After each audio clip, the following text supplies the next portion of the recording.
Hello,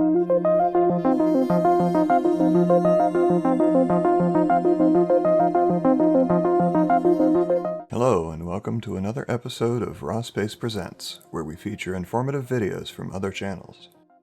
We're told that space is a vacuum, but aren't vacuums supposed to suck? Why doesn't Earth's atmosphere get sucked out into space?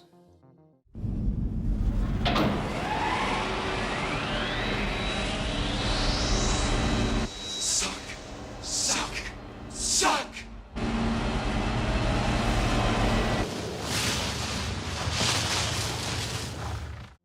Could it be that we've all been lied to and space isn't what we've been told? Of course not. Space is a vacuum, and Earth's atmosphere is doing just fine. Today, our friend Respect Your Intellect explains the nature of the vacuum of space, how molecules of gas and other materials interact with each other, and why Earth is able to retain its atmosphere. Have a listen. Hey guys, I'm John and welcome to Respect Your Intellect. Today we'll be learning how Earth's atmosphere doesn't escape into the vacuum of space. Let's get started.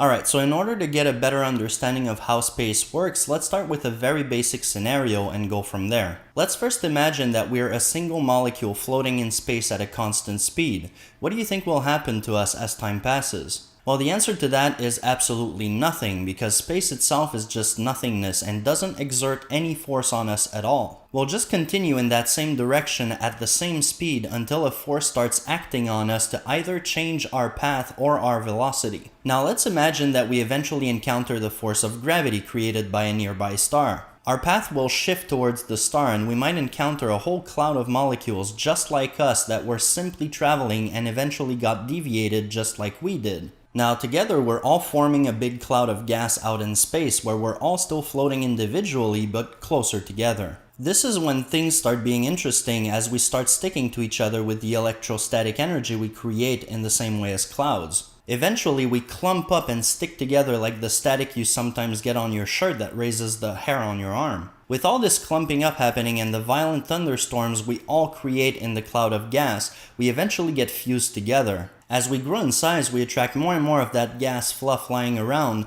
until we get big enough that our gravity becomes stronger than the electrostatic energy that was attracting us before. At that point where gravity takes over as a stronger force, it's just a question of time until we pull in all the material that's just flying close to us. This process will eventually make us become a full-sized spherical planet hundreds of millions of years later, with denser elements closer to the center and lighter elements towards the edge. This was a very basic overview of how our planet first formed, so I'll move on for now, but if you'd like to see a video dedicated to our planet's formation, let me know by liking this video. For now, it's important to note that space doesn't exert any force on the atoms or molecules floating in it, and even an extremely weak force like electrostatic energy can attract molecules together. This also means that once gravity starts to take over, there's absolutely nothing that space itself can do to stop an object from being attracted towards the center of mass. In other words, gravity is more powerful than the vacuum of space because gravity does something while space does absolutely nothing. So now let's talk about the vacuums we create on Earth when we remove all the air from a chamber.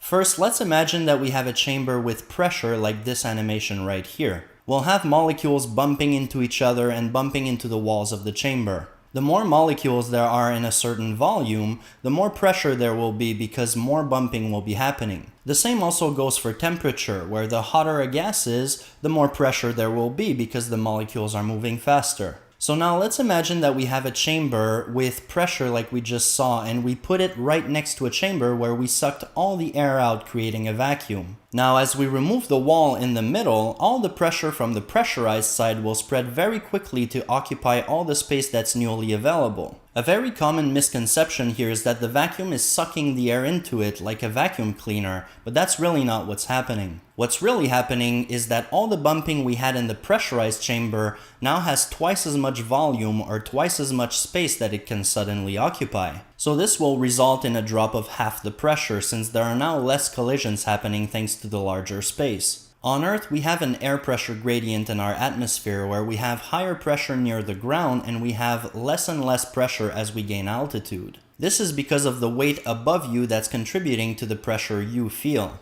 If you're lower on the ground, there's more atmosphere above you, so there's more matter pushing down on you. As you gain altitude, there's less and less atmosphere above you, so there's less and less matter pushing down on you. This is the exact reason why you can swim safely at the surface of an ocean, but most professional divers don't go past 330 feet deep because the pressure is just too great. So now let's do like we did before and imagine that we're a single molecule, except this time we'll be in Earth's atmosphere trying to escape it. Since our atmosphere is made up of 78% nitrogen, we'll use that element for our little scenario. The first thing we want to know is the average speed at which nitrogen moves, and James Clerk Maxwell and Ludwig Boltzmann developed the kinetic theory of gases to allow us to calculate the average speed of molecules. From this, we can calculate that the average molecule of nitrogen is traveling at about 511 meters per second, or 1143 miles per hour at 25 degrees Celsius. In our scenario, we'll start by assuming that we're a very lucky molecule that will start from the ground and not hit any other molecule at all on the way up. This will allow us to know how high we're able to reach and if we're able to escape the Earth's gravitational pull. Based on Newton's first law of motion, we know that an object will remain at rest or in uniform motion in a straight line unless it's compelled to change its state by an external force.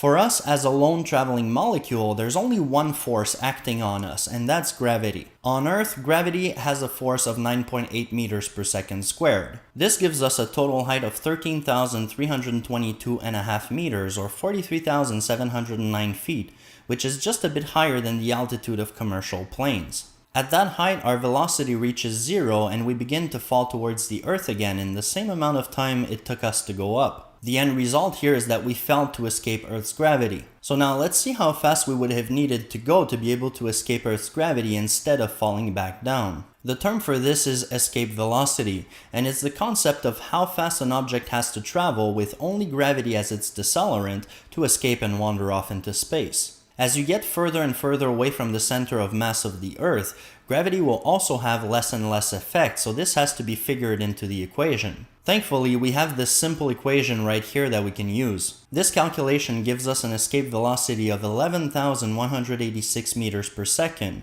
which is almost 22 times more than our average nitrogen speed that we just went over. Since we were using an average speed, it means that some are slower and some are faster, so some of them might exceed the escape velocity and wander off into space. It's important to also note that in our scenario, we assume that we were a very lucky molecule that didn't make contact with any other molecule as we traveled up and down. In reality, there are a lot of collisions happening all the time that create pressure and transfers kinetic energy between molecules. So even if we don't have a closed chamber and walls to hit on, the molecules in our atmosphere are all hitting each other in pretty much the same way as if they were walls. Now let's talk about the amount of molecules that do escape Earth's gravitational pull, which we call our atmospheric escape. Since we have other gases in our atmosphere, it's important to note that lighter gases will have a higher average speed and are more likely to be the ones to escape the pull of gravity. For example, we had nitrogen at 511 meters per second, then we have oxygen that's a bit heavier and slower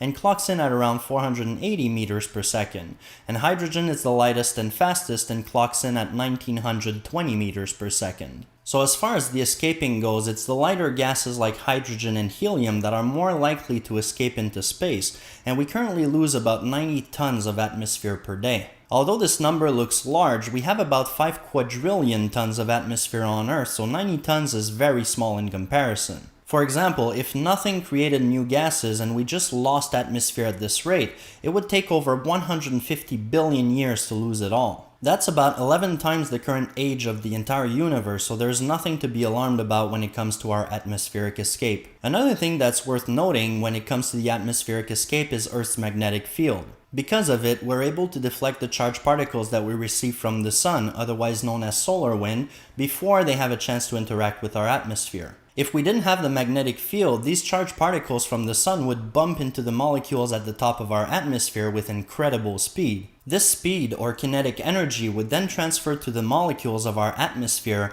and allow them to exceed the escape velocity of the Earth from that altitude, essentially knocking them out into space. You can imagine this effect like breaking at billiards, where just the cue ball with high speed can transfer all that energy to the other balls and everything becomes immediately fast and chaotic. The last thing I want to talk about is a very recent discovery where we noticed that the topmost layer of Earth's atmosphere extends further than we thought. The topmost layer of our atmosphere is called the exosphere, and the luminous cloud of hydrogen that we can observe in ultraviolet light is called the geocorona. With this discovery, we learned that the geocorona actually extends to 391,500 miles above the surface of the Earth. With the moon being 238,900 miles away, it means that the moon is actually inside Earth's atmosphere. This discovery was made by taking images that captured a particular ultraviolet wavelength called the Lyman alpha, where we can see the hydrogen glow brightly. If you want to learn more about this emission of light, you can check out my other video on what light is right here. At an altitude of 37,000 miles, there are about 70 atoms per cubic centimeter,